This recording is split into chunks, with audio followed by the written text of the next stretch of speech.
Hello everybody and welcome back to the channel. Today I am actually in a family member's 2021 Toyota Highlander, an XLE model. And for this video, I'm actually gonna move my seat back a little bit.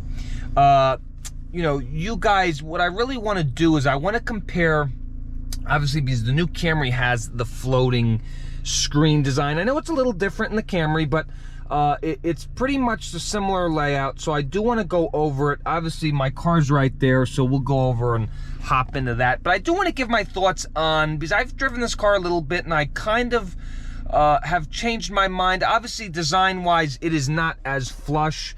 In the Camry it kind of juts out. The Highlander works a little bit more just because it's an SUV, so it's meant to be a little bit more of that rugged look and, you know, utility, and it's right there. But one thing I've really realized that I like about it is the placement. When you're driving and you're going down the road and you're driving, and if you look, I mean, this is kind of a POV, that the camera right now is right where my eyes are. When you go over like this, on the Camry, you kind of have to look down. It's a much better position here where you can just, you're looking and your line of sight's really not broken. The buttons are very similar to what's on the Camry. This unit right here is more of exactly what's on the Camry. Placement is a lot better. You know, you can go to the map, and I do like the physical buttons. They feel very nice to touch. And, you know, when you go here, you go to menu, map, all that stuff. It's pretty much the same. Nothing's really changed that much. Okay, so now we're in the Camry. I'm gonna move my seat back here a little bit too, just so I can give you guys a good view. It's gonna be a little louder just because of the exhaust. But if you can see now, I mean, I'm gonna put my camera in kind of the same position where I was in the Highlander over there. You can see just with going and looking out driving, here is my, kind of where my eyes are, so it's kind of a POV view. And you can see when you're driving, you're looking out right here.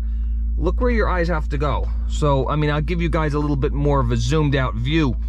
You know, and the 2018 through 2020 used the older design with these kind of plastic buttons. They're a little harder to click. I mean, just because they're so thin and all that.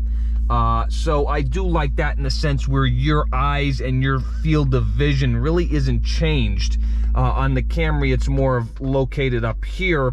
So it's a 2-3 inch raise from the old infotainment. And I've kind of come in, even though it's not as flush as this, you know, it's more of, you know, it's not as flush, but it's more practical to have it up here. Also, the screen is angled a little bit on the 2018 through 2020. With the 2021s, it's going to be up like that, kind of like what you just saw on the Highlander, and I kind of like a little better. So yeah, I don't want to ramble. I just want to make this video saying I've changed my mind basically on the whole placement of the screen, kind of in the new 2021 Camry. I do think it is very functional, more functional. They took a more functional approach than a design approach. Obviously, this looks better, kind of just built into the whole dashboard.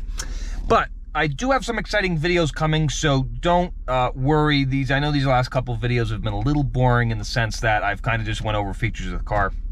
But I have some real, I'm not going to spoil it, but I do have some really cool parts coming, aftermarket parts coming for this car that I'm going to share with you guys that are affordable and that basically you could get for your Camry to make it look really cool. So I appreciate you guys watching, and I will see you next video.